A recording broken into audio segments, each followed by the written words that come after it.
पंचकुला के गांव हंगोला से एक बेहद दुखद और चौंकाने वाली घटना सामने आई है, जहां 24 वर्षीय युवक अभिषेक की मौत पुलिस हिरासत में हो गई। बताया जा रहा है कि युवक ने थाना रायपुर रानी में पूछताछ के दौरान फांसी लगाकर आत्महत्या कर ली। अभिषेक पर आरोप था कि उसने गांव के एक मंदिर में चोरी की कोशिश की थी। इस संबंध में गांव के सरपंच और कुछ ग्रामीणों ने उसे पकड़कर थाना रायपुर रानी में शिकायत के साथ पेश किया। पुलिस सूत्रों के अनुसार युवक पर पूर्व में 2 चोरी के मामले भी दर्ज थे। थाने में पूछताछ के दौरान अभिषेक को एक कमरे में बिठाया गया, लेकिन कुछ देर बाद ही पुलिस को वह युवक उसी कमरे में रस्सी के फंदे से झूलता मिला। पुलिस ने उसे तुरंत पंचकुला सेक्टर 6 स्थित नागरिक अस्पताल पहुंचाया, जहां डॉक्टरों ने उसे मृत घोषित कर दिया। यह मामला पुलिस हिरासत में हुई संदिग्ध मृत्यु से जुड़ा होने के कारण मुख्य न्यायिक दंडाधिकारी की निगरानी में न्यायिक जांच शुरू कर दी गई है।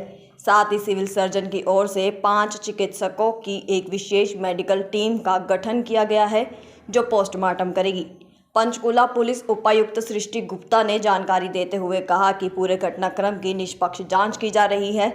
यदि किसी पुलिसकर्मी या अन्य व्यक्ति की लापरवाही या संलिप्तता पाई जाती है तो उसके खिलाफ कड़ी कानूनी कार्रवाई की जाएगी। वहीं दूसरी ओर मृतक अभिषेक के पिता दर्शन ने गंभीर आरोप लगाए हैं। उन्होंने कहा कि गांव के सरपंच नवदीप और मुकेश ने उनके बेटे के साथ मारपीट की और जबरन उसे थाने ले गए। दर्शन ने बताया कि उन्हें शाम 6 बजे सूचना मिली कि अभिषेक ने थाने में आत्महत्या कर ली है। उन्होंने न्याय की गुहार लगाते हुए कहा कि इस पूरी घटना की निष्पक्ष जांच कर दोषियों को कड़ी सजा दी जाए। अभिषेक की शादी 1 साल पहले ही हुई थी और उसकी असमय मृत्यु से पूरा परिवार सदमे में है। गांव हंगोला में इस घटने के बाद शोक और आक्रोश का माहौल है। फिलहाल पुलिस मंदिर का टूटा ताला, कमरे में मिली रस्सी और 2 ग्रामीणों की शिकायतों की पुष्टि कर रही है। साथ ही थाने के सीसीटीवी फुटेज को भी जांच के लिए सील कर लिया गया है। जी, बहुत दुर्भाग्यपूर्ण घटना थी ये। अभिषेक नाम के व्यक्ति, जिनके फादर साहब का नाम दर्शन है, ये हंगोला गांव का रहने वाला है और गांव वाले उसको इस सस्पिशन में लेकर आए थे, शक के बिना पे लेकर आए थे कि ये मंदिर से चोरी कर रहा है और उसको थाने में लेकर आए और पूछताछ कराकर हमने एक कमरे में उसको बिठाया और फिर दूसरे पल जब उसको देखा तब इसने फांसी लगा ली थी। तो तुरंत इसको हॉस्पिटल लेकर गए, पर वहाँ पर रिवाइव अनफॉर्चुनेटली नहीं हो पाया। तो हम जुडिशल इंक्वायरी भी चल रही है एंड साइमल्टेनियसली हम जो पुलिस की फॉर्मेलिटीज़ हैं वो भी कर रहे हैं। किसी का भी जो भी रोल आएगा हम सख्त से सख्त कार्रवाई। तो अभी जांच में हम क्या निकल कर आया? चोरी की थी उन्होंने या नहीं की थी, या किसी ने दबाव डाला था, डराया था, कुछ ऐसा नहीं? जी, इस पे मैं अभी कोई टिप्पणी नहीं करना चाहूँगी।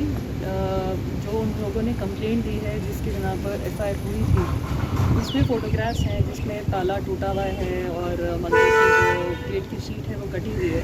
तो उसे प्रथम दृष्टया तो लग रहा है कि चोरी हुई थी, बट चोरी किसने करी थी इस पर मैं कोई टिप्पणी नहीं करना। मैम, फिलहाल चीज़ क्या थी जिससे उसने सुसाइड किया है?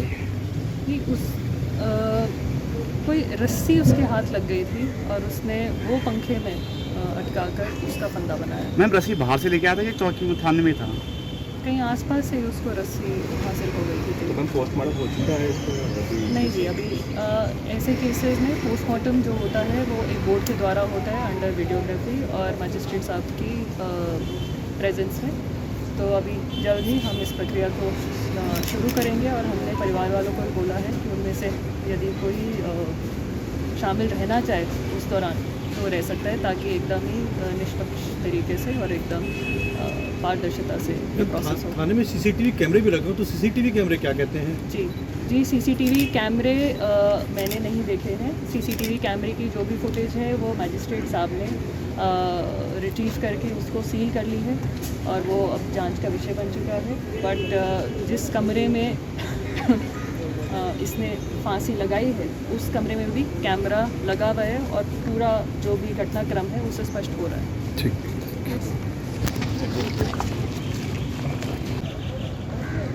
सरपंच और 2 बंदे हो जी, नवदीप, इसका मुकेश उन्होंने मतलब ट्राई करी जी, काफ़ी लड़की की उसकी। उसके बाद फिर थाने में लेकर आए। उसके बाद पता नहीं क्या बात हुई, 6 बजे हमारा फ़ोन गया, अभी सुसाइड कर लड़का। उन्होंने बताया भी नहीं जी मान लो। तो अभी डीसीपी आई थी यहाँ पे, उन्होंने आपसे क्या बात की? उन्होंने देखा भी आप लोग इंसाफ मिलेगा। मैम ने ये बात की भी आपको इंसाफ मिलेगा। तो लड़का आपका क्या काम करता था और उस टाइम कहाँ था? दिहाड़ी मजदूरी कराई महाराज। तो जब उठाया गया था यानी कि जब आरोप लगाए उस टाइम कहाँ पर था लड़का सर, या जब उठाया गया? खेता कुत्ता में ही होना ही जनाब, मन तो पता ही नहीं ना। अच्छा, तो आपको कुछ नहीं पता नहीं, चला? मन कुछ जब उठा के लेके उस टाइम भी कुछ नहीं पता? 6 बजे पता लगा। आप 6 बजे मतलब जब सारे काम होले उसके बाद? 6 बजे पता लगा। आपकी क्या मांग है जी? उसके बाद इंसाफ चाहिए है जी।